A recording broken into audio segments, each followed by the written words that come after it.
Hi, everybody. Welcome back to the podcast.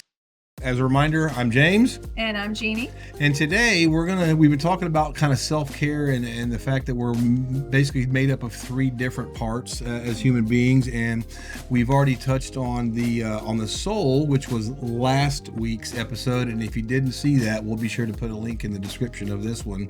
But today we're going to talk about self-care for our bodies.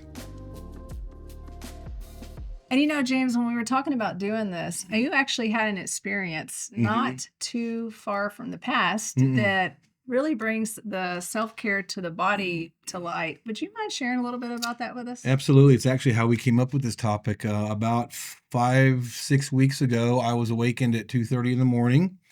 Didn't feel good. Just didn't feel right. Something just kind of felt off, and woke up my wife and told her that, and told her I had cold sweats and clammy, and she went to take my blood pressure. My blood pressure was so high it wouldn't even register on the machine. Yeah. So she took me to the emergency department here locally, and within 30 minutes of arriving, I had the onset and actually had a full-blown heart attack.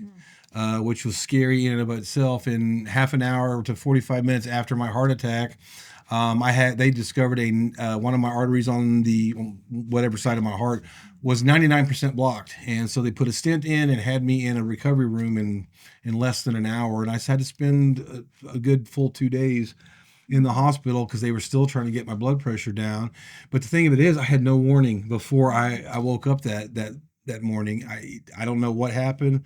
Don't know how it got that way, but it really was an awakening to maybe I should take a little bit better care of my body.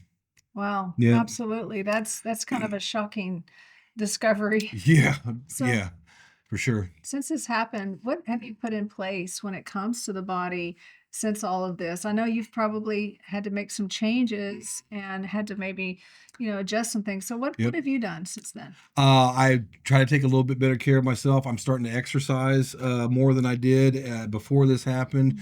Trying to eat a little bit better. We weren't eating bad, but there's always room for improvement in anything. So we're eating a little bit better, and I'm actually getting a lot more rest than I did before.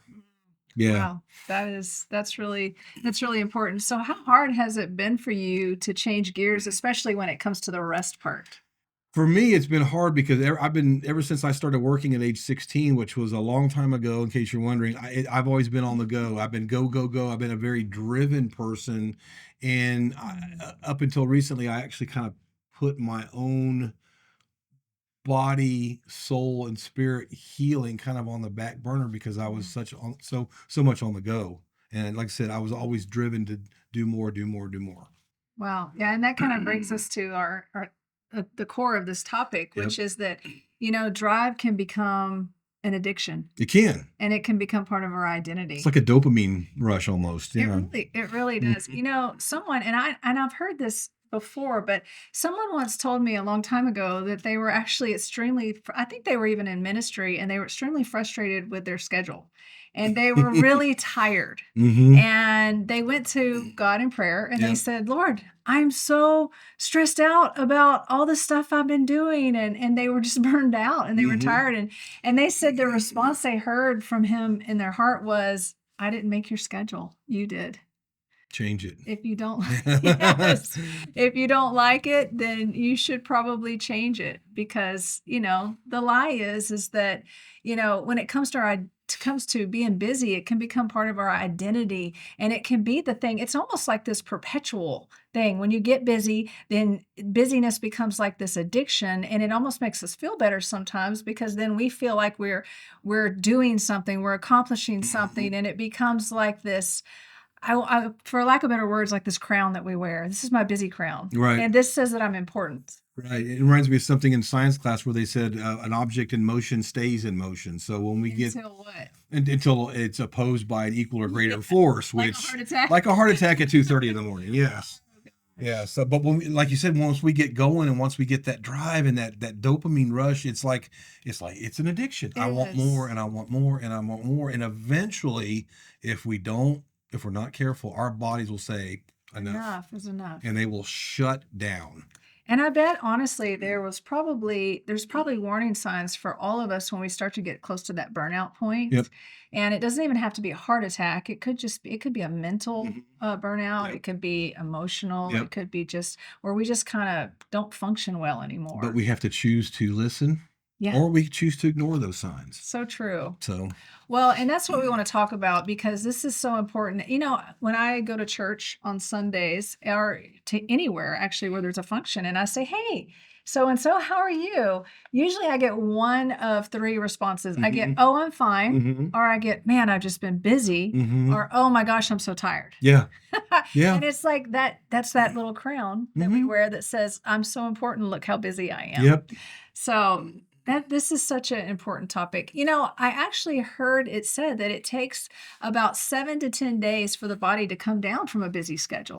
Wow. I didn't know Yeah. it would take that long. I Yeah. never thought it would take, for me, I never Yes. thought it took that long. I could just come down immediately, but no. Yes, yes. And so, when I started doing some research on this topic after we were talking about it, I found a study actually from 2018 that talked about taking time off because a lot of times people say, well, I'm so busy that maybe I need a vacation, Mhm. right?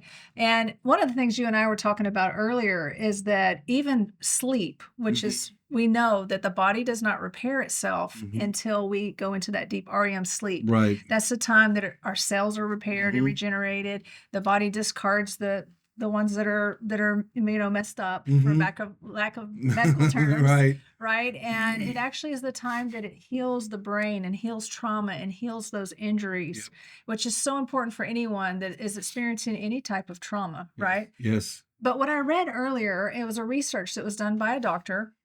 He found out that for one night that you get bad sleep, which we know if we're too stressed out. Have you ever been too stressed out that you can't get to sleep at night Absolutely. because you've just been going, going, going, going? Can't get your brain to shut down. Yes. Yes. Yes. And so that affects the body. But for one night of bad sleep or restless sleep, that it actually takes the body and the mind 8 days to recover. Oh, I hope that's not cumulative. I know. Right? If it is, we're all in trouble. We're all in trouble. Yeah. Especially anyone that's had children, right? Oh, yes.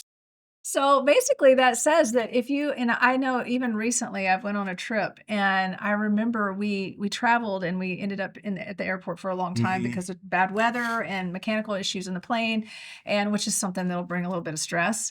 But as we spent all this time at the airport, we were there for like 22 hours. By the time we got where we were going, we had lost, first of all, a night's worth of sleep. Yes. And on top of that, it was so stressful because they'd put us on the plane and take us off the plane, Mhm. right? Yeah. And it literally I could feel that it took me like 3 days Mhm. to stop being so tired. Yeah. Even though I've gotten better sleep the next night. The next night I slept a full, 7, 8 hours, but I was still woke up like I was still tired.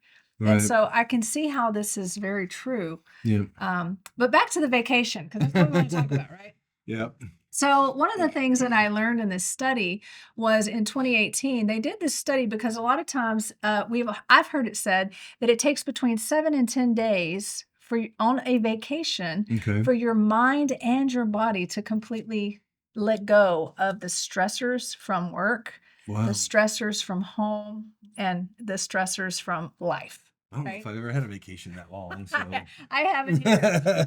Well, we're going to have to work on that, right? Right. But they also said that it does not negate the fact that even a 4-night vacation or 4 nights of taking off from your normal everyday stressors can actually improve your body, your Mhm. mind, and your function for up to 45 days Wow. after the vacation. Wow. Yes. Wow. That's good. I mean, Yes. it's good to know. All employers need to hear that. Yes. Attention, all employers. This is serious. Absolutely. And so one of the things in the study that they actually looked at was that a lot of times they say, well, a vacation means that you have to go somewhere in a hotel. It means that you have to, go away from home. Yeah. And what they actually learned is that a lot of times the staycations, which a lot of people started doing Mhm. during COVID, right? Mhm. A lot of these staycations were just as effective when they stayed home and disassociated, unplugged from the stressors of work Yeah. and that type of environment, were just as effective as going off into a hotel somewhere. Oh, it makes me feel good because I'm definitely a staycation kind of person. Yes. Especially after the story of my plane, right? Yes, absolutely. Yes.